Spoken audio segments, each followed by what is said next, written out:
Welcome, everybody. My name is Simon Goldhill, Director of CRASSH, and it's a great pleasure to welcome everybody back, or new people too, for the second of 3 sessions, Conversations with Cornel West. We talked about race and politics last time with Paul Gilroy, and today we're going to talk about philosophy in the public sphere. And on Thursday, we'll be back here in the same room with Ben Okri, Booker Prize-winning novelist, to talk about literature and race. Cornel certainly needs no introduction. McCabe, at the end there, who everybody calls is Professor of Philosophy at King's London, and a great star. And it's a real pleasure to have her here.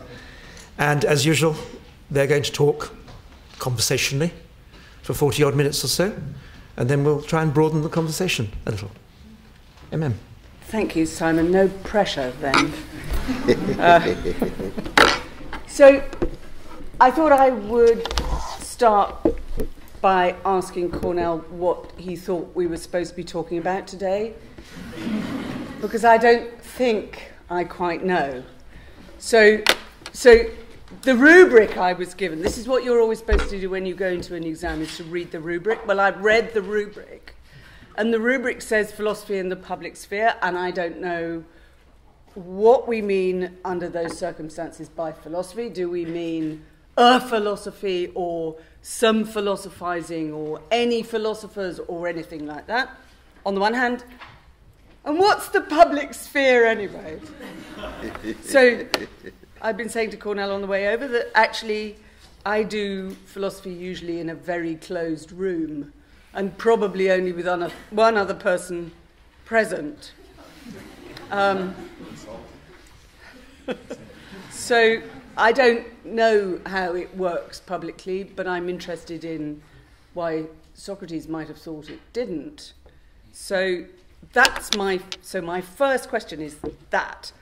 What is it, Cornel? Tell me what you think it means, philosophy in the public sphere. Now, I think we're going to wrestle with this together. Yeah, good. First, I want to again acknowledge my dear brother Simon Goldhill for being so kind to have me here the second time. And I want to acknowledge his precious wife and sister there, Sister Shoshana and Sarah. To be able to be in conversation with McCabe. She is author of a magisterial text, Plato and his predecessor, The Dramatization of Reason. I highly recommend that you all wrestle with this text. Indeed, because I did, and I'm a better person for it. And the last but not least is my dear sister, fellow colleague. We've taught courses together at Princeton, from Athens to Harlem, black writers who appropriate classical writers. I'm talking about Professor, Dr. Sister Constanza Guthende. It's so good to have you here. What are we doing here?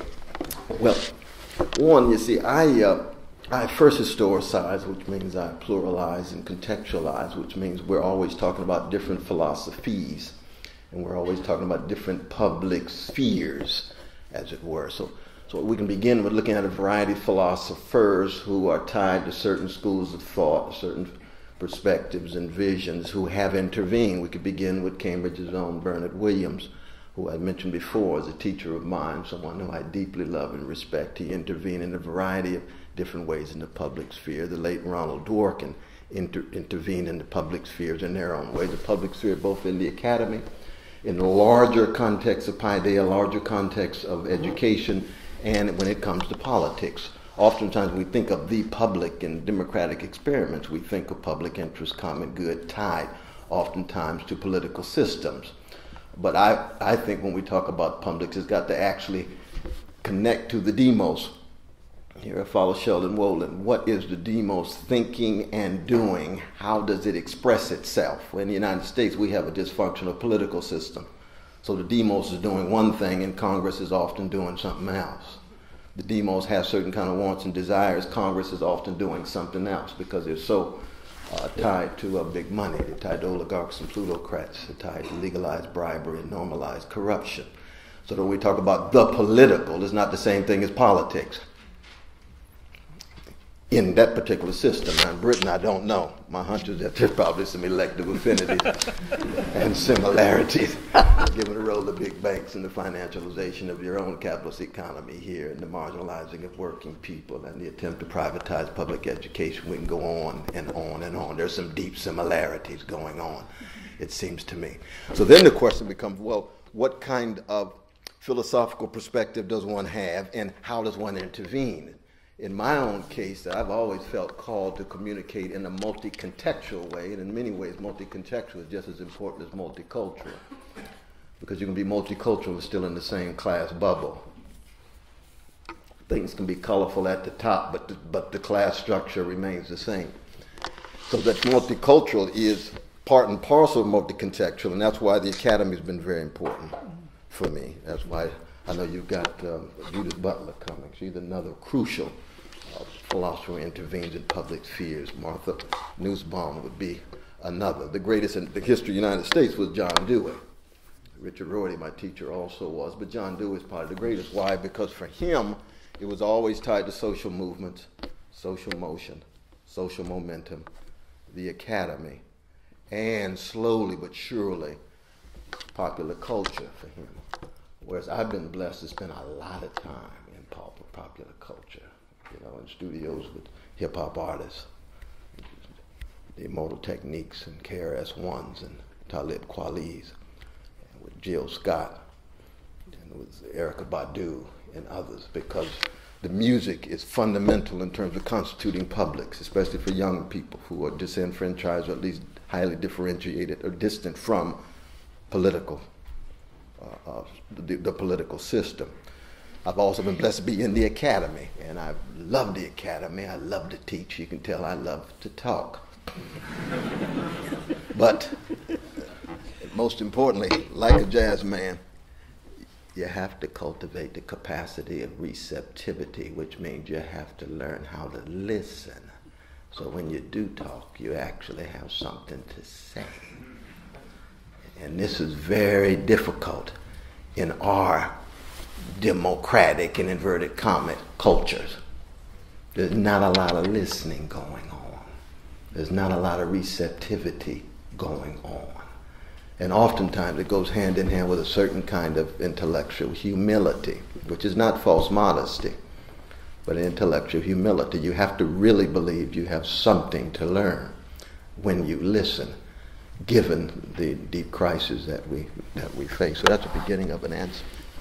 So I suppose then the question, so I agree with all of that, but then the question is, why should philosophers be any better at doing listening or intervening, for that matter? I mean, I agree with you. Bernard Williams was a wonderful philosopher, and he intervened in public life. Yeah. Was he better at intervening in public life because he was a philosopher, or just good at both? And why would it... That's a wonderful question. I don't think that there's any intrinsic tilt in being a philosopher that makes you a better citizen, person, whatever. I've known many philosophers who were magnificent and some who were gangsters. Look at Martin Heidegger, he's a philosophical genius. It's true. Heidegger was a genius. There's no doubt about that, and I read him intensely, but he was a thug when it came to impress his Jewish brothers and sisters. So that there's no real intrinsic tilt. But I do think that, Bernard Williams is a good example here, because I think that in so many ways, he's somebody who really embodied and enacted at his best what paideia is all about. We talked briefly about paideia on Friday. To really have inscribed in your soul this critical sensibility and an openness to engage others. To fundamentally believe that what you come up with, even as you take a stand, and sometimes you're willing to live and die for that stand, you still might be wrong. And I saw this over and over again in his teaching, his course on Descartes that I took at Harvard 35 years ago, and the public debate that we had at Harvard about maybe 10 or 12 years ago, where I was trying to show him he was wrong. And he was unconvinced, but I was unconvinced that I was wrong, but we learned from each other. And there was that openness, even as he remained in the end unconventional. But it sounds to me as if what you're suggesting means that we really, really ought to distinguish between philosophizing in the public sphere, which is a good thing, and philosophies in the public sphere, which might well be a bad thing. I mean, one of the difficulties seems to me to be that philosophers, a lot of them are very well armed against opposition. Right. Supposing they're Heidegger, or supposing they're somebody who's got some ghastly view, but they're really, really well protected, and you let them out into the public. They're very much more dangerous, you might think, if they're philosophical thugs. So this goes back to my earlier question. I wonder whether the distinction between how philosophy is done and what it might be thought to produce at the end. Well, some people think that philosophy is a matter of systematizing. The systematizing might be dangerous, where the Ising bit, the procedures of philosophy might be good ones because they're critical and open-minded. And I wonder whether you can have one without the other. Mm-hmm. Yeah, it's a tough question. I mean, a lot of it has to do with whether we think philosophizing is tied to systematizing. Exactly. If you're Montaigne, you say no. And if you're Hegel, you say hell yes. I mean, I don't think philosophizing is tied to systematizing at all. I think it's tied to some synecdochic imagination. It relates parts to wholes, but that's not tied to philosophical systematizing. I think systems are very dangerous. I think they tend to be too narrow and parochial, even when they're fascinating and rich and imaginative, the way Hegel's actually is, or even the way Whitehead's is. I'm much closer to the Montaignes and the Kierkegaard. It was just 200 years ago. He was born on Sunday, the wonderful day. Kierkegaard means much to me. Not always right, but he means so much in terms of his suspicion of systematizing. Adorno means much. He's an anti-systematizing thinker, even though he holds on to threadbare notions of totality. He preserves synecdochic imagination, relation of parts to whole, but the whole is always an illusion. It's just a posit. It's just a kind of, not a hypothesis, but it's a posit in the context sense of regulative ideal in that way. So I tend to be more suspicious of the systematizers. Right. So Absolutely. I tend to agree with you. But so how do you fix it, right? It strikes me that the consequence of this is rather paradoxical, because it seems to me that some of the people that are thought to be philosophers, like Heidegger and people like that, should be kept in a small room and not let out, right? Because the systematizing is dangerous. But it may be that the other ones who are going to just think and listen and criticize, they may be philosophy teachers rather than philosophers. One might think about it in that way. Though that attitude is perhaps not very well suited to the public arena anyway. I mean, it sounds as if I'm talking myself out of a job. It's not. It's a very dangerous thing to put people with grand ideas in the public arena, because they run with their grand ideas and can't move away. But if somebody thinks that a critical engagement, critical philosophical engagement, is about listening, we can't listen to all of you guys. You're not saying anything yet, right? And it's impossible. I mean, if you were all to talk, we couldn't hear it. That seems to me to be the difficulty, that some of the great virtues that go with philosophy don't move into public, and some of the great vices move too easily. Yeah, you see, I come from a people, a tradition. The Negro National Anthem says, lift every voice. Not lift every echo, but lift every voice. You can't be a jazz woman, a blues man, without finding your voice. And I would hope and pray that every person in this office, in this room, would be wrestling with your voice. I might not be able to hear it, but I hope my voice and what I have to say in some way unsettles you enough and unhouses you enough to wrestle with your voice or lifting your voice. And if you're still an echo, then find your voice. So in that sense, even though in the Socratic mode it's one-on-one, it's interpersonal, it can still have impact far beyond just that particular moment where it's interpersonal.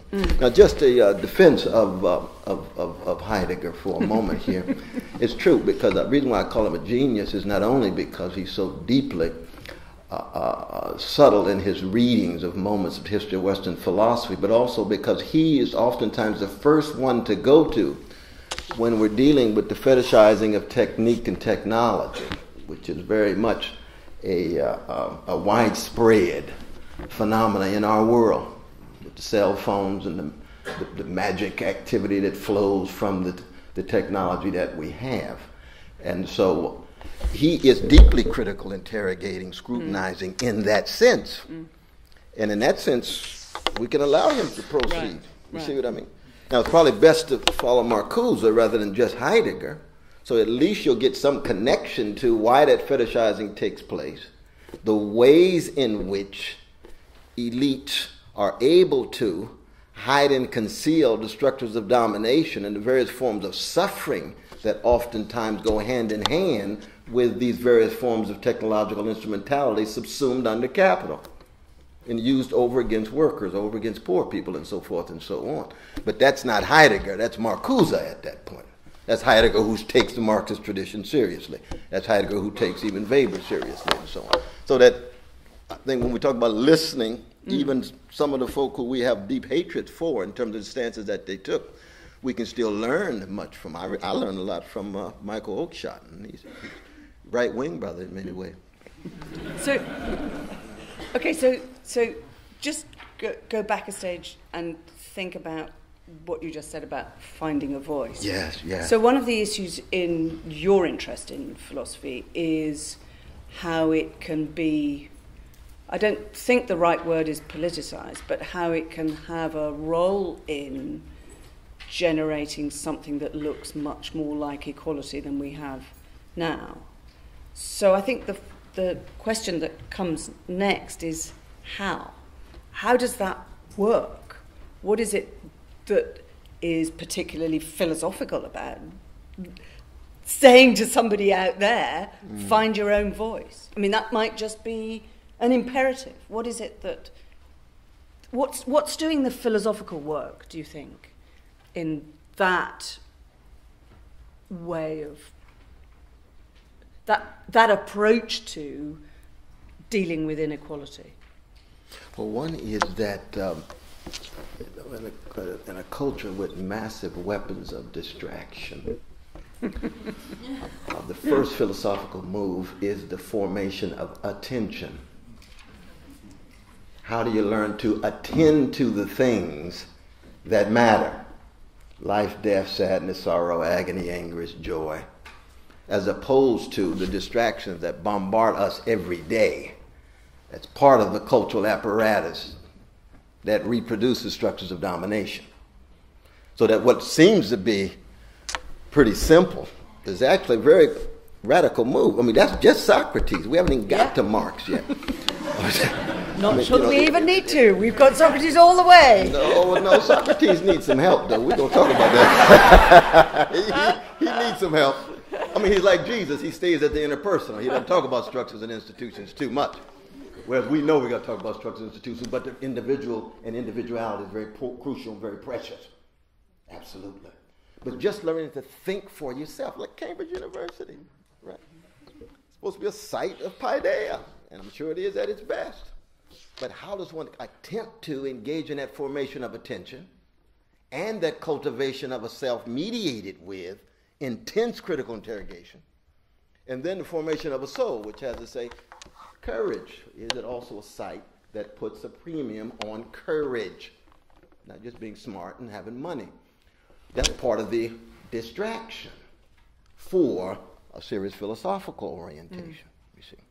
And I mean, and that's one of the reasons why Socrates got in trouble. Because just that formation of attention and the example of self-examination becomes a target, especially the powers that be. Right.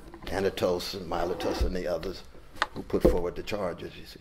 So do you think, I think what you're saying is very interesting, and I think I agree with it, but I'd like to just make sure that I understand it.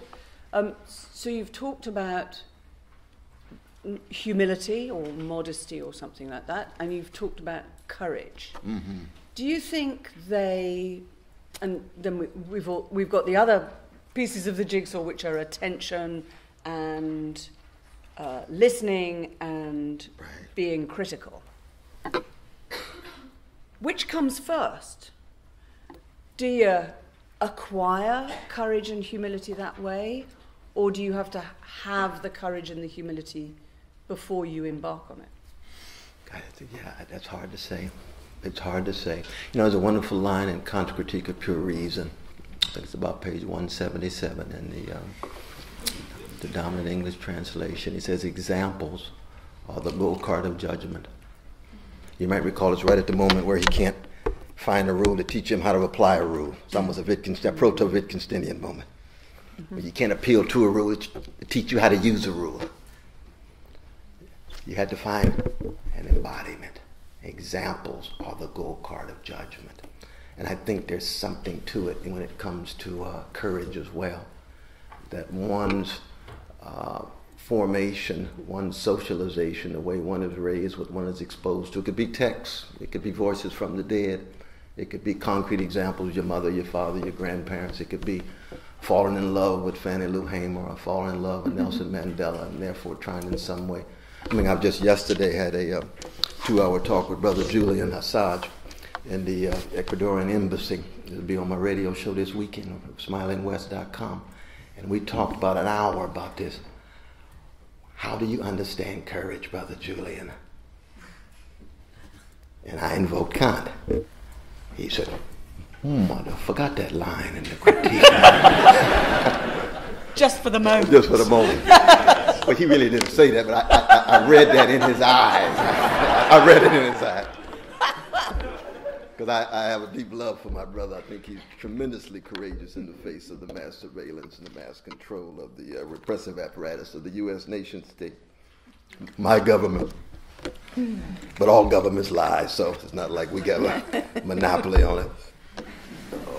And have secrets and dirty wars. But the issue of where that courage comes from, it's not taught in a narrow sense, but it can be picked up. It's almost Pascalian. You remember in on Ponce, Pascal said, well, if you want to learn how to be a Christian, you don't learn the creed. You don't come up with consent to propositions. You just start hanging around Christians. Make sure you know which ones to choose. That makes a big difference. Start with R.H. Tawney, right? Just start hanging around, reading, engaging the manners and mores, the unconscious gestures, the presuppositions and prejudices that are not always visible. Just start hanging around. And you start picking up a certain ambience, a certain atmosphere, certain kinds of enactments of the virtues of faith and hope and love and so on. You see? And I think part of that has to do with courage. I mean, we're back to Plato's and Locke's, you know. Right. How do you gain access to this courage? Socrates is wrestling. But I think there's something special about listening here. So I think yes. I think maybe one might separate out the virtues that go with listening and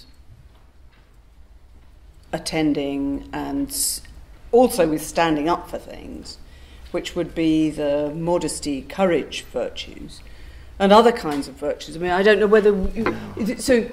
The question is whether the question that I'm wrestling with is whether what you've got when you're talking about philosophy is something that's a kind of a higher order, only in the formal sense, way of thinking about stuff, and the stuff you think about is different altogether. That's just ordinary common or garden ways that we behave in the street. So is it that there are some aspects of doing philosophy the way that you want to do it and the way that you think should be done in philosophy, in public, that are somehow or other moral already. Oh, I see, yeah. And whether there are other bits of moral activity that are separate from that, or what? I mean, is it that asking questions is always going to be polite, or is always going to be thoughtful, or whatever? Wow. And I would love to get your responses to these questions too, because these are some wonderful, I get to ask the questions here. I know nothing. Oh, indeed. Let me put it this way. I'm going to put some of my cards really just out on the table. That, for me, Anton Chekhov is the greatest literary artist since Shakespeare. And he is tragicomic to the core. Samuel Beckett is a rich Protestant Irish footnote. waiting. Love operating, but darkness, catastrophe, but the compassion is there in both of them. And I've always wrestled with this issue of who would be the analog to Chekhov in the Western philosophical tradition. Mm-hmm. Why is it there's such a paucity of comic philosophers and tragic comic philosophers? And why do I say that? I say that because it strikes me that the comic genre tends to get one not only more in trouble with the status quo, but it tends to be tied to much more truth-telling in which you're willing to pay the cost for transgression. It goes back to Aristophanes' attack on Socrates. Mm-hmm. And one could argue the contribution of Aristophanes' depiction of Socrates in the clouds that he alludes to in the trial, that creates the very stereotype of Socrates to be one to be victimized in that way. But it takes tremendous courage. Lucian would be another grand example, the Syrian who picked up Greek and wrote Greek better than any Greek of his day. Or Erasmus of Cambridge for a few years. You know? Or Socrates. Or Socrates. Is quite funny. And especially those last paragraphs in the Symposium, the tragic and the comic poets being the same person. Jonathan Swift, we can go on and on. In my country, Mark Twain. Richard Pryor. George Carlin. Lenny Bruce. I mean, these are not just entertainers. So what is it? These are truth tellers against the status quo, willing to pay a cost. There's fewer philosophers who would meet that kind of criteria than comic artists. And by comic, I'm not talking about people who are funny. I'm talking about in the philosophical sense of confronting radical incongruity and not being seduced by truncated notions of logical consistency and theoretical coherence. Because most philosophers are so tied to logical consistency and theoretical coherence, if they can't get it, they'd rather trump dimensions of reality and hold on to their system than succumb to the overwhelming complexity of reality and give up their system. I disagree. That's good. We got it. That's good. Oh, we got good things. I disagree. Look, let me give you two examples. Absolutely. So one of them is a paradox. So think about the liar paradox. I am lying. Philosophers love it. And the reason that it's a philosophical, that it generates philosophical excitement is exactly because of the kind of tension between, oh, crikey, if it's true, it's false. If it's false, it's true. Right? I think the other thing is true is that philosophers like jokes as well. So I have a collection of philosophical jokes, which I will not burden you with. And they're rather kind of specific. A lot of their specificity is about paradox and contradiction and self-reference. And I don't agree with you that philosophers find that problematic. I think philosophers find that exciting.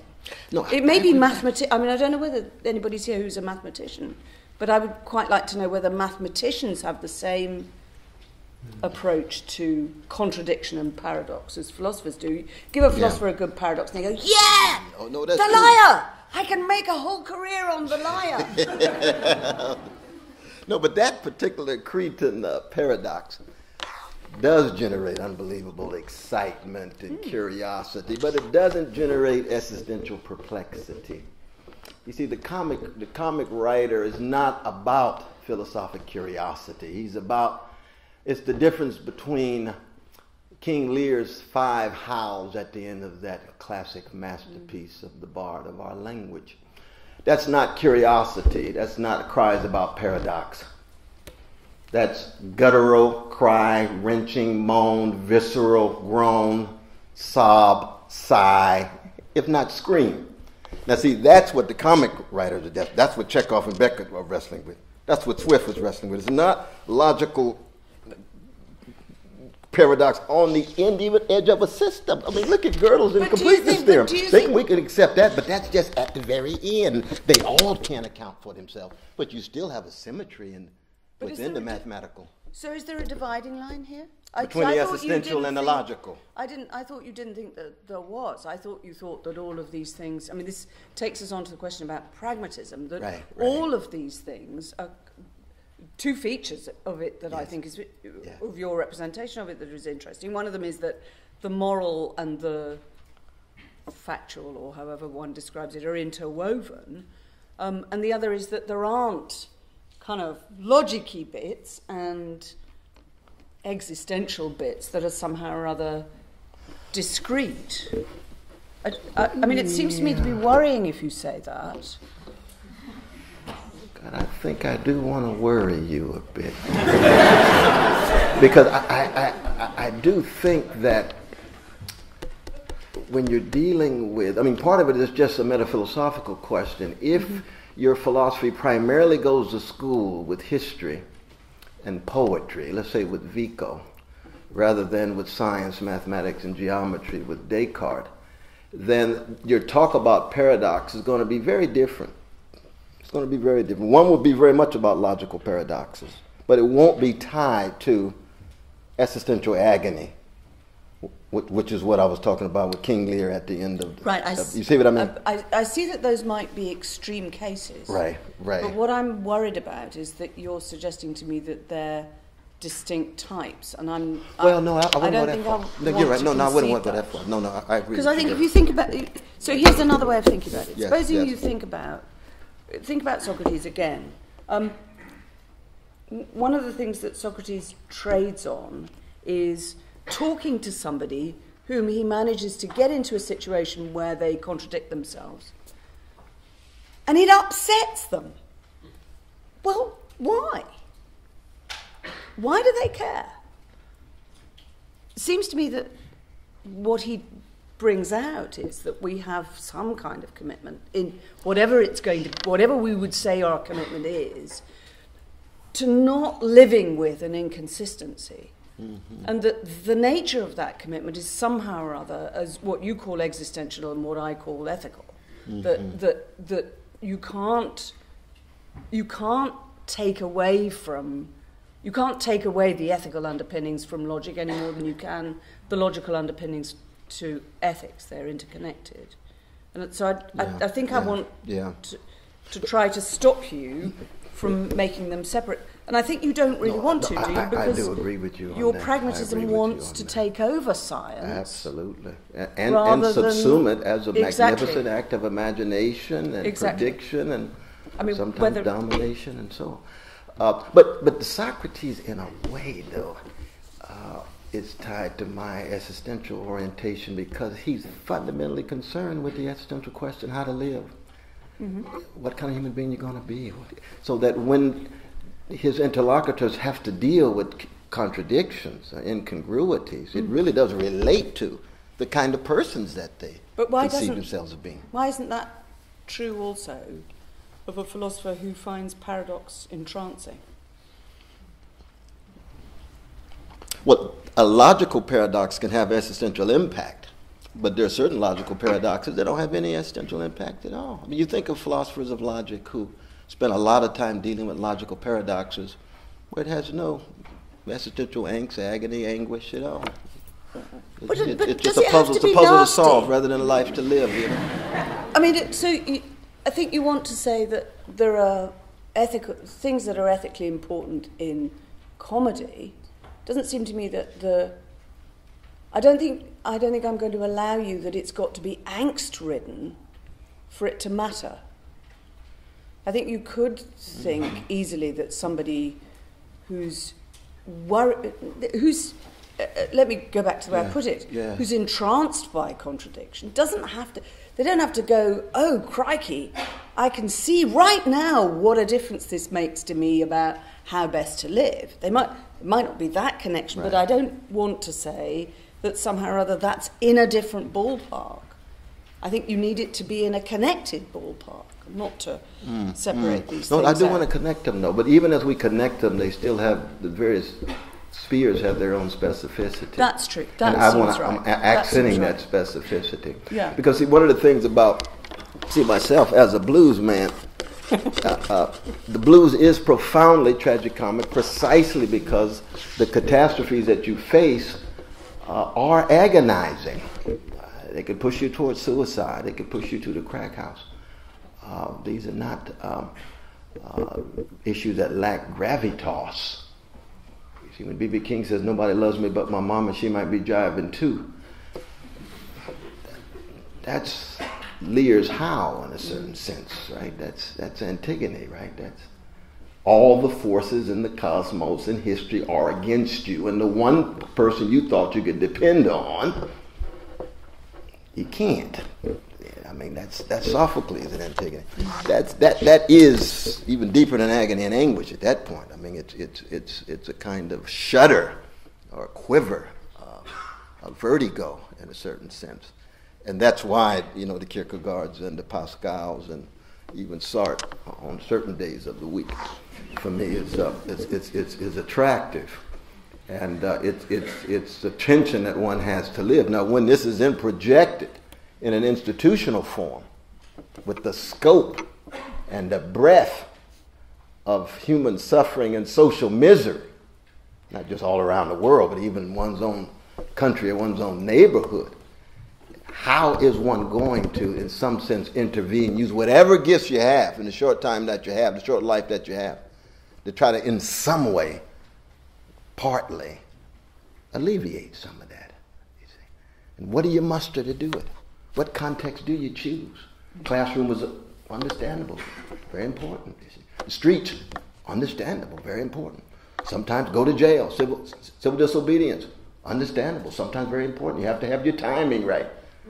The judgment has to do with the tone and the tempo and the texture and all of these things. And that's part of what wisdom, I think, is also all about, that philosophy, that wisdom rather than just the knowledge that it's often reduced to in our market-driven society in which the academy becomes professional managerial. The students are pre-professional rather than human beings on the way to being corpses. I mean, I tell my students at Harvard and Princeton all the time, you come in my class to learn how to die, because Montaigne tells me to philosophize is to learn how to die. And when you critically examine certain assumptions and presuppositions you haven't let it go, that is a form of death. So the question is, have you died today? Before you physically died. And that learning how to die is part of learning how to live. We know that's part of the great classical tradition of the humans in the West, and I take that very seriously. Indeed. So let me think about this then. Pick up again on the public sphere stuff. Think about the role of the academy then in all of this. Yes. If you're right, then it sounds to me as if, to go back to trying to unpick the rubric that we're supposed to have today, if you're right, then the public sphere is an obligation of philosophy, not an opportunity. It's something that philosophers ought to do rather than just being able to do it. In which case the question then seems to bounce back onto our institutions. So is it that if philosophy is something that's practiced in an institution, is that justifiable? See, I'm Nietzschean when it comes to obligation. I'm not Kantian. I don't think there's these universal obligations that every X or Y has. I spent much time with John Rawls. He was my dear brother, my dear teacher. And he loved when I went out in the street and got arrested and gave speeches and wrote texts. And I loved when he stayed in his study for 12 hours and finished Theory of Justice. Took a while. It was a major text. Because he's a shy brother, you know. And everybody's who they are, not somebody else. And so that was his calling. I had a tremendous appreciation of him staying in his private space. The text intervened publicly, as we know. But he was, as you know, he's just a very shy person. That was not his calling, and I can accept that in that regard. Again, I want to pluralize in that regard, so I would hold off on obligation. I would hope that the work that we do in our relatively private spaces can be informed by certain kind of public consequences and effects linked to the suffering, linked to injustice and what have you. And that was certainly the case with John Rawls. Right, you don't think it protects us from the hurly-burly? Does a bit. I mean, it's fine that you're going out on the streets, but not everybody does it. Right, but then the streets will come to you. Okay. I mean, Rawls was chairman of the philosophy department at Emerson Hall at Harvard, and when the students took over Emerson Hall, he had to have something to say. And we had to take it over, you know. Sure. We're now going to, on that happy note, move on and start with Constanza. And we'll take questions to both Brother Cornel and to MM. So, Constanza. Can I be heard? You can if you shout, or you can take a mic. I don't mind. Can people hear me? Yes? No? Okay.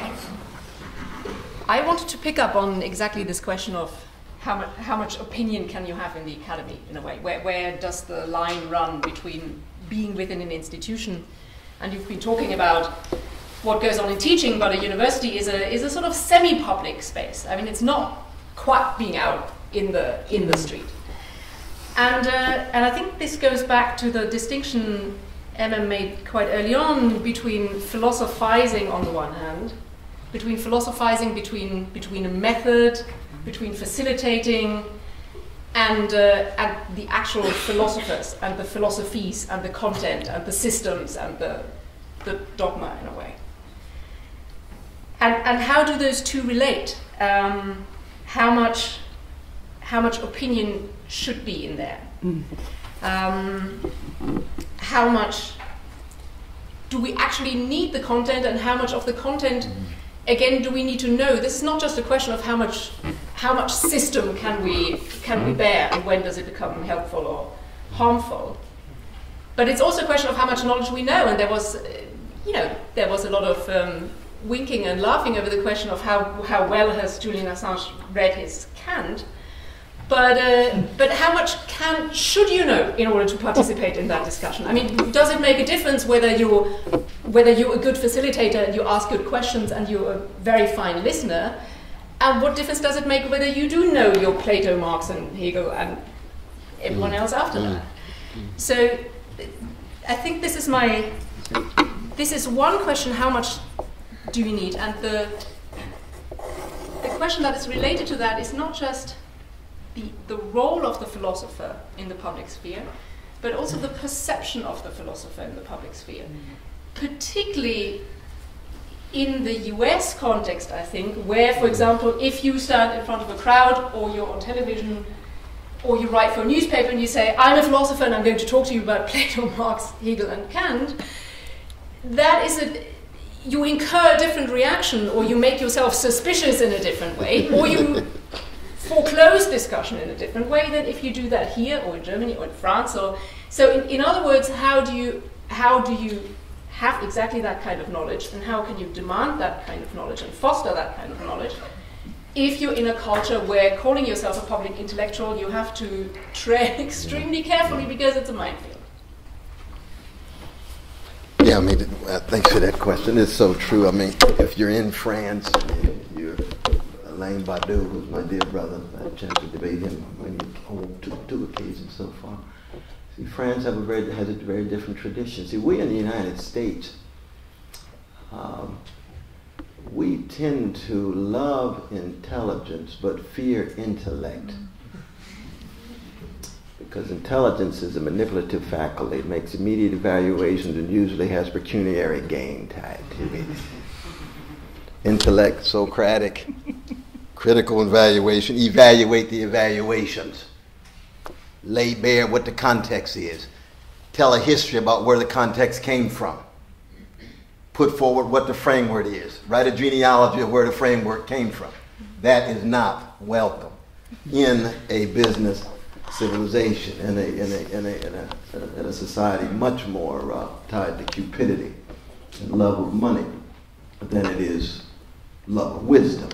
Now you could say, well, that's true for Britain too. Well, I don't know. You have to tell me. I've just been here a couple of days.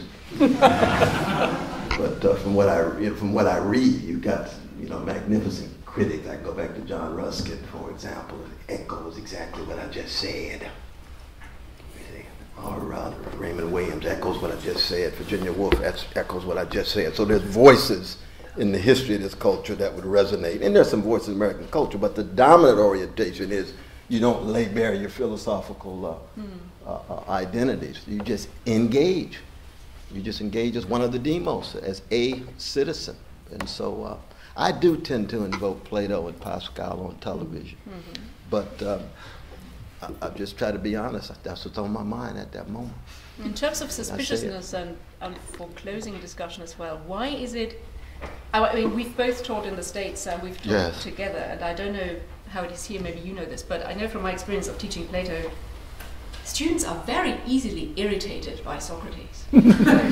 Not just because some of them at least have to read the Greek, but why is it that they get so easily irritated? And if you want to move that model of dialogue into the public sphere, what do you do about it? I mean, Socrates is rightly irritable to a pre-professional youth.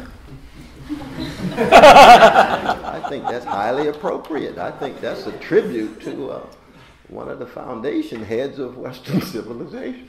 Now, on the other hand, we've got to out-Socrates himself. Out-Socratize Socrates because I always thought, you asked me, why does Socrates never shed a tear? Why does Socrates never cry? Thomas More wrestled with this question in the Tower of London before he was executed in his dialogues on tribulation. I've always thought, Gregory Vlastos, who's my dear brother and teacher at Princeton, he argued Socrates never really loved concrete persons. He loved wisdom. So anybody who's ever loved a concrete person knows you experience loss, betrayal, and it brings about tears. So anybody who's never cried has never really loved a person. If you never really loved, there's a sense where you never really lived fully. You may have lived in your critical reflection, but not fully as a human being. You say, well, was he married? Yes. What is it? So I don't know what I think the answer to that is. I think, let me go round a different way. I think that the reason Socrates is irritating is because Plato made him that way. I think we need not to think that he's somebody. He's not somebody. He's somebody that Plato made up. And in him, he's not the same guy from one dialogue to another. No, absolutely. And he's got nothing much to do. The Socrates we're interested in has got nothing much to do with the Socrates who died in 399 BC. I think probably one answer to the question about love is that he's a kind of stoicizing figure, and that's supposed to be something to look at. It's not necessarily supposed to be something to endorse, but it is, what do you think of it so far? Is this a good way to go? So he's not, no more than Lear is Shakespeare, is Socrates Plato. Socrates is just a figure. But even in the Apology, would you say that? Yeah. As a fictive it's so figure as in a manipulative. republic, you think? Don't you think it's manipulative, the I apology? thought there I was think some the highly apology- mediated relation of Plato, Socrates, and the apology with the historical Socrates. Oh, well, I think that's true. But I don't see think the it mediated is. relation I in think later it's- dialogue. Well, all right, that's fair enough. No, But I think yeah. I still think But, he's yeah. a fiction, and it's Yeah, a well, piece of manipulation. So to go back to your earlier question about knowledge, it seems to me that one of the things that what I think Plato does, but he's just a good example for everything else, is that you don't need to know everything, but you do need to pay attention. It goes back to Cornel's first point. If you learn to read something very meticulously, that's all you need to know, I think. Okay, I have a question before we just open it. And it's a sort of link between Plato and Cornel. Now, one of the most famous stories of Plato, which MM and I might disagree about the whole truth of, is that he went to Syracuse to try and educate the king of Syracuse, the tyrant, about how to be a philosopher king, how to rule society correctly. And that was one example of a philosopher in the public sphere. And famously, he failed entirely. He had no effect at all. Now, when I walked in the streets of Philadelphia with Brother Cornel, people ran up to Brother Cornel and said, Brother Cornel, you should be president. You should be the president.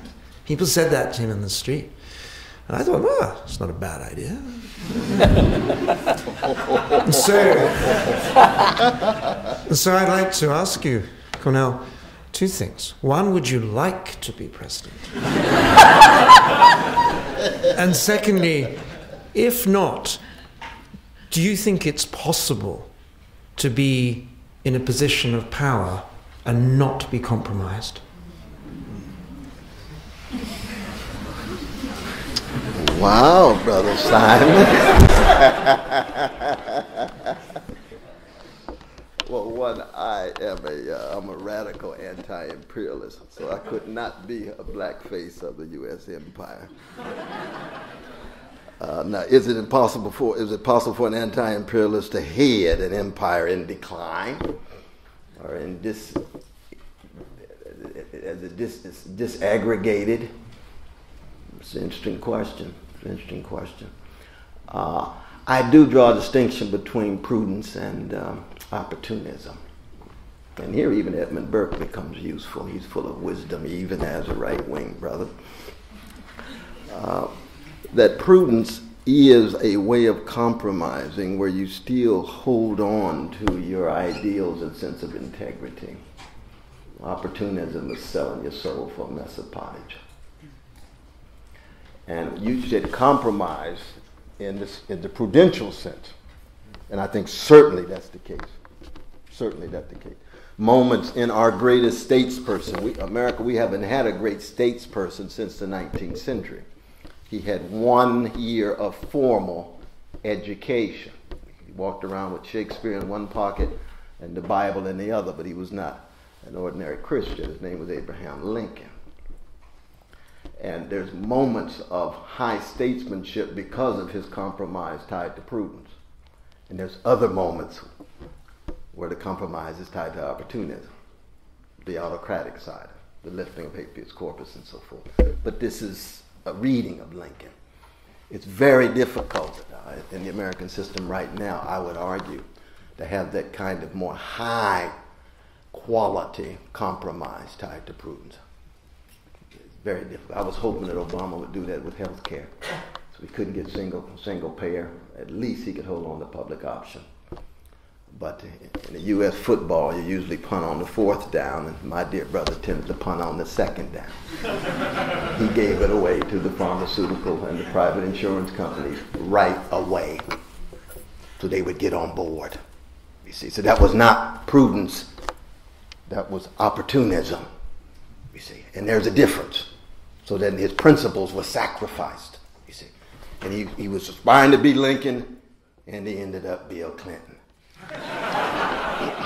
Opportunist.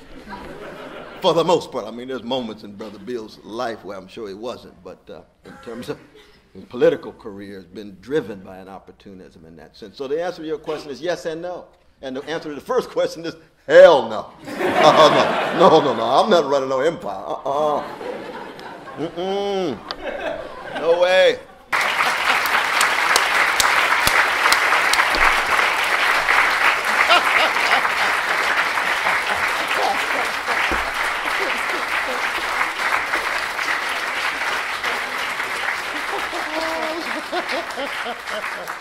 I'm going to give you a second chance to do that applause because we've unfortunately reached the end of time. I know there are other people who want to ask questions. There will be another session on Thursday when I'm sure some of these questions can be re-asked. Cornel's been incredibly generous with his time. We had 3 hours with graduate students today already in CRASH. And I think he probably deserves a small break and a glass of wine. So thank you all for coming and see you, I hope, on Thursday.